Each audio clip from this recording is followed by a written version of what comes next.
Hey guys, Baneslayer here. I meant to make this video last night, but family and life got a little busy, so we left this set up, and we're here now to shoot this little video in the morning. It's nothing crazy, just showcasing a little bit more of our collection here and just talking Magic the Gathering casually, just a little hangout. So I think yesterday I shot a little video showing the unlimited cards that I bought from our local game store. And there just weren't that many there, so we bought out the cards. I think there was maybe 80 to 100 cards, let's say. He only had 2 artifacts, he had 8 cards in black. Actually, they're right here on the table. That's what all these cards are. I think the unlimited cards that we got yesterday. Save for this pile right here, and the Elvish Archers here, which I'm gonna talk about and show you guys shortly. So, I really enjoy, if you guys have been following any of my videos, you know I absolutely love Magic the Gathering. I love the vintage cards. I love collecting them. I love the artwork. I do not care about the monetary value of any individual cards, although I do pay attention to it. I just love all the cards and I love the art. Whether it's a 10-cent card, a $10 card, or an Alpha Beta Black Lotus. I appreciate every single card in Magic the Gathering. So yesterday we got the store, we bought them out of his unlimited cards. They don't have any left there for that. So I've been focusing on, revised, 4th edition all the way through 7th edition core sets to collect. So I just wanted to go over, we just picked up, he's got lots more 4th edition cards, but I just picked up maybe a stack this big of maybe 4th edition cards that were there. Because again, I've noticed, I don't know what it's like at your local game stores, guys. So you're gonna have to put in the comments below what it's like at your local game stores. But when I go in, even when I try to find, 4th edition, 5th edition, 6th and 7th edition, a lot of these cards like, Nightmare, Lord of the Pit, Sarah Angel specifically, Shivan Dragon specifically, Land of War Elves, Birds of Paradise, anything like that, they are gone. It is so hard to find them. So when I'm able to flip through a binder at my local game store and I'm able to still see a beautiful copy of Nightmare here, even in 5th edition, I love scooping that up. Sorry, I said 5th. I think this is a 4th edition. Or no, these are 5th edition cards. I'm sorry, these are 1997 here. Sorry, yeah, these are 5th edition cards. I'm sorry. I was getting confused for a second. I got so many different sets out here on the table right now in my different binders and whatnot. So one thing I was gonna highlight is as I collect these cards, I've noticed that in the earlier sets, a lot of the printings, some of these cards had very, very deep, rich printings, and some of them had very, very light printings. So I don't know if you guys can see very well, but if you just look at, if I put these black borders together here, between this Nightmare, let's see if I can focus it. I don't know how much light we have in here, how easy this is gonna be. But the black on this Lord of the Pit is so much darker. I'm not sure how well that's showing up there, guys. Then the black. This Nightmare looks very faded. Maybe that'll show it a little bit better. Maybe you guys can sort of see in that corner there.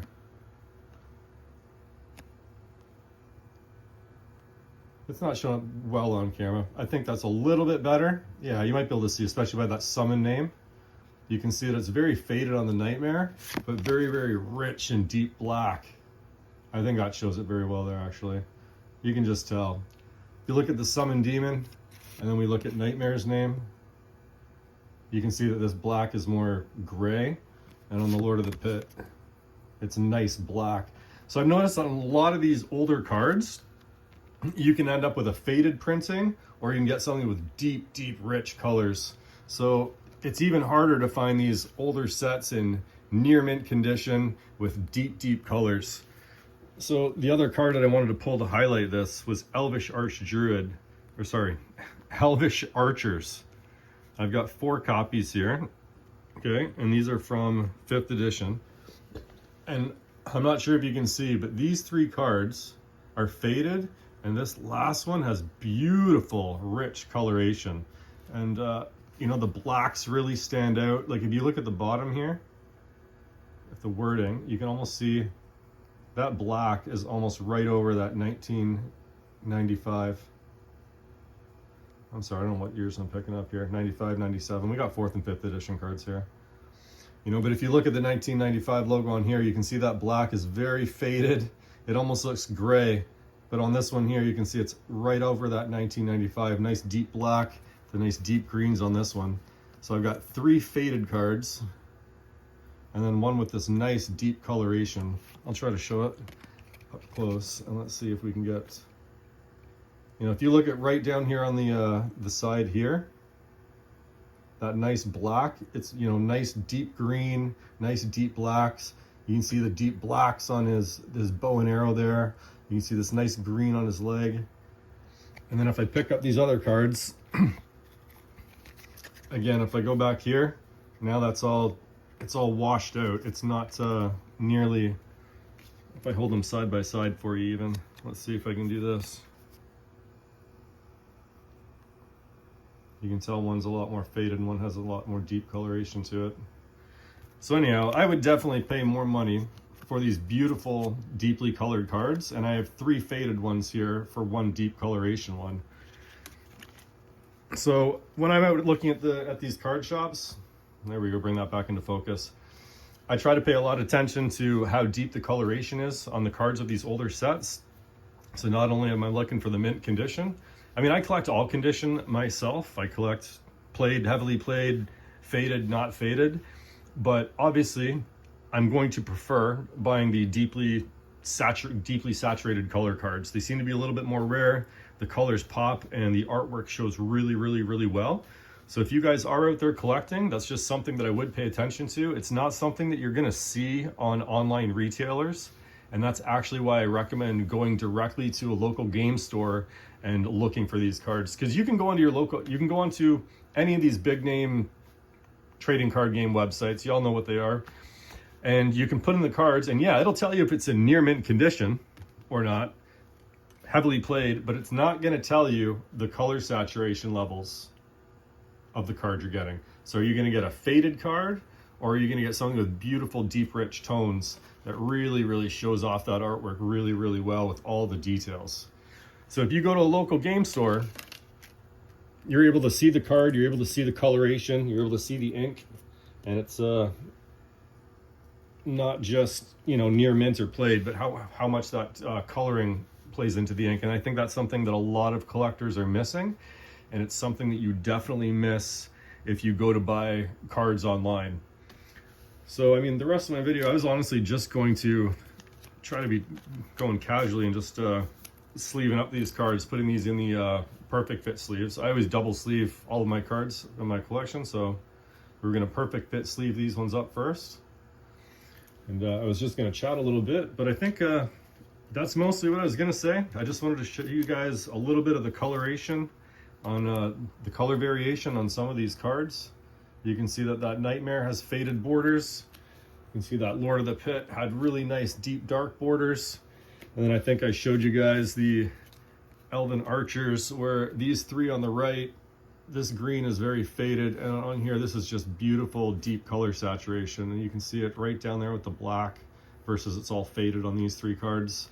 And same thing with the borders on the right, or just the coloring on the elf itself. So I don't know, have you guys ever paid attention to how deeply saturated these colors are? Is it something that you guys consider when you're buying your cards online? That is honestly one of the reasons I really prefer going to a local game store to buy the cards, because I can look at them, I can put my hands on them, and not only am I getting like a heavily played near mint condition grading, but I can physically and visually see the color saturation level of all the cards. So I think I'm just gonna end the video right there. I hope you've enjoyed looking at some of these cards, talking a little bit about Magic the Gathering. I'm gonna put these cards, double sleeve them, get them in the binders. Right now, you know, one of ours is this unlimited revised, but we're gonna have to bust this up and make 2 separate binders, because we're gonna have an unlimited set and then a revised set. So it is growing a little bit. We are filling it out, so I'm gonna have to split this binder. We're adding a whole bunch more of these cards. Like I said, these are all unlimited, so we're gonna put them in the binder.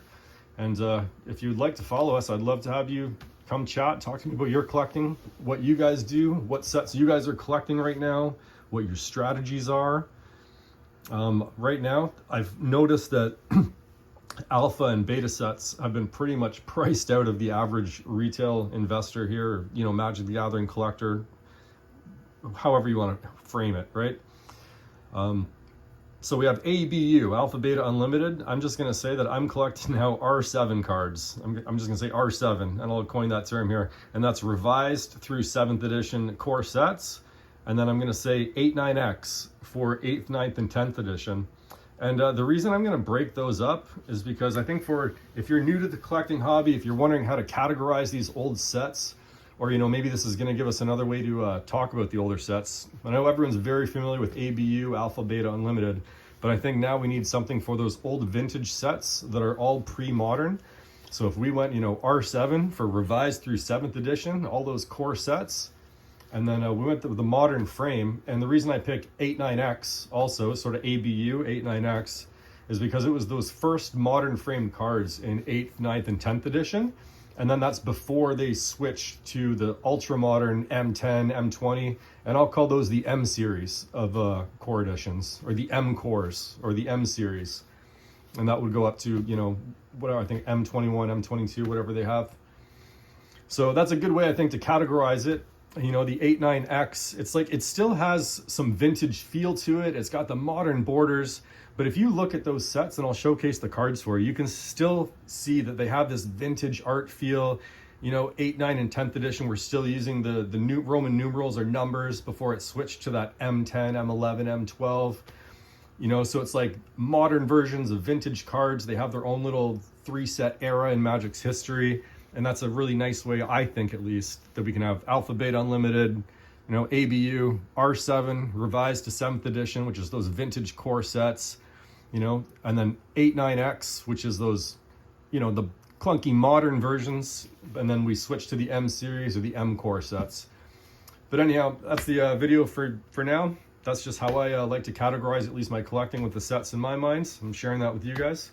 And if you've enjoyed any of this, feel free to subscribe, like, give us a comment below, and let me know what you guys do with your cards and what you would like to see or not to see. But I'm just going to keep trying to showcase my collection, how my collecting is going, some of the things I'm doing, and what I'm thinking about when I'm collecting these cards. Thanks for watching.